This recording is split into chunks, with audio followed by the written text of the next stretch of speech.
Hello everyone, this is Ashley Jamerson coming to you from Charlotte, North Carolina, and it is a beautiful, cold December day. It is the day after our first snow, and I've been literally snowed in at my home since Friday, and today was supposed to be my off day, but I'm in the office because I was like, the walls are closing in. Okay, but while I was at home, I was receiving so many phone calls from you guys who just wanted to look at property. And first, I don't drive in the snow. And second, when the snow started to melt, I didn't really want to leave my kiddos. We were enjoying so many Christmas movies. We were eating cookies. I introduced them to hot chocolate. So I didn't really want to leave that, okay? So to be honest, if you wasn't a serious buyer, pre-qualified, I wasn't leaving. So these phone calls didn't really start during the snowstorm. They actually start during Thanksgiving. And these people were calling and they were saying, I want to look at property. I'm here for the weekend. I'm here visiting family. I want to look at houses. Can you show me houses? And I listened. I'm like, oh, okay, so you're not from here. Are you planning on relocating to the area? And they're like, yeah, eventually. It's either here or Atlanta, which is two very different places on I-85. Or they're saying, well, I'm just here for the weekend. I may move here this summer. I don't know yet. Do you have a job here in the area? Have you been talking to employers to relocate here? And I'm not asking that question to say, do you have a job? I'm asking that question so I can help you determine what area of Charlotte to live in, so we can discuss commute. Like if you were moving here and you were gonna have a job down in South Charlotte, let's look at Ballantyne and Still Creek. If you're in Mooresville at Lowe's, let's look at Cornelius, Davidson, Huntersville, Mooresville, things like that. Let me help you find the best house. And then my other question is, have you spoken with the lender? And I'll wait, and sometimes they're like, no, I haven't spoken with the lender. Okay, do you want me to get you in touch with one of my lenders? No, I'm not ready to do that yet. I would really like to just look at houses. I know I can afford a house somewhere between 100 and 200,000. Or the guy who called me on Thanksgiving while I was stuffing my turkey, he asked me to give him the code to my listing because he was in town visiting family and wanted to look at my house. First of all, it's Thanksgiving. Second of all, I don't know who you are. Are you working with a realtor? Are you pre-qualified? Are you pre-approved? No, no, no, no, no. No, you cannot get into my listing. It was just so weird. I just feel like people have this misconception that realtors sit around their office drinking coffee, but they get up and they show properties and they come back. But there's so much more to our job. And the most important thing is finding houses for buyers. And the buyer has to be ready, willing, and able. And the able part is pre-qualification. So if you're not able, we're not going to go look at houses. If my listings are being shown, I like to ask them, is your buyer pre-qualified, pre-approved?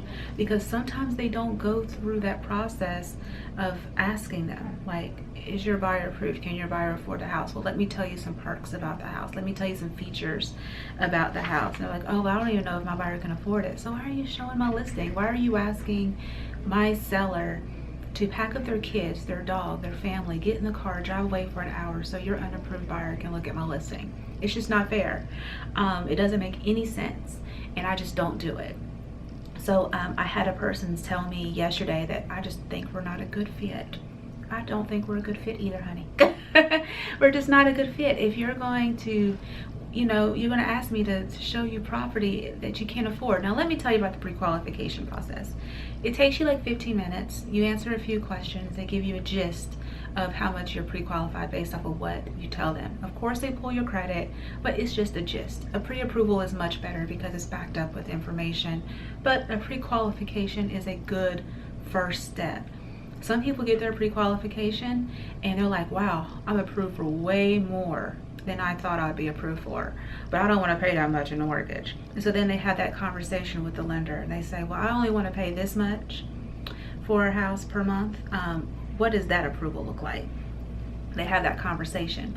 Or they get on the phone with the lender and the lender says, honey, you can't buy a house right now. You got to fix X, Y, and Z.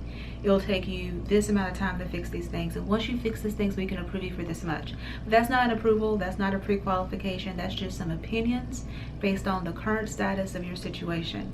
But I don't show those people houses either. Some people just aren't serious. And if you're going to ask a licensed real estate professional to take time away from their family and their other clients to help you, you need to be serious. You need to get that first step done. You can always call, text, or email me, or visit my website, and there's some great lenders I can connect you with. They can help you get a game plan together. If you watch my other episodes or my other videos, you'll know that a lot of my lenders are really awesome at stacking down payment assistance programs. If you are a seller, you'll see my other videos and you know that I market my listings to the T. I do video, I do walkthroughs, I do e-blasts, I do cards, I do door knocking, I do open houses, I do all that. But one thing I do not do is allow unapproved buyers to see my listings, because I am very considerate of my sellers' time and their family time and their chilling, relaxing time at home.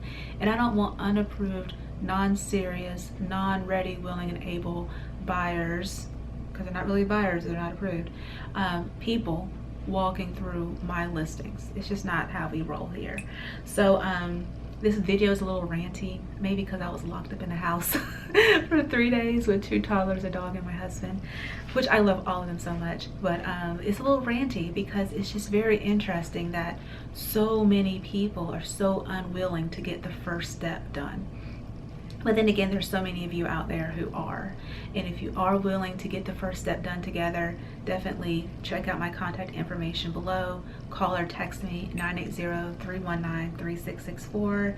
Visit my website, search704.com. There are some great resources. One of the resources I'm working on right now is for those who are planning on relocating to the area. I'm trying to get like an eat around Charlotte type of thing where you can visit different places in Charlotte. It'll give you things to do or things that I like to do in different areas. If you don't know my backstory, I originally started selling property in Greensboro. That's where I used to live. And when I moved to Charlotte, I moved to Ballantyne. This was before the 485 loop was done, which was a nightmare. It's still a nightmare, but it's better. And then after I met my husband and we got engaged, we moved to Uptown South End, and then we actually purchased our home near Huntersville. So 3 very different areas in Mecklenburg County, and I want to help those who are planning on relocating visit North Carolina, visit the Charlotte area, and actually have like a good list of things to do, places to visit, places to stay. I have some amazing places that I ran upon with like really good food. So I'm gonna put all that in a list, and eventually that list will be linked in the comments below, but it will be on my website soon. So again, visit my website, search704.com, and I look forward to hearing from you soon. Bye for now.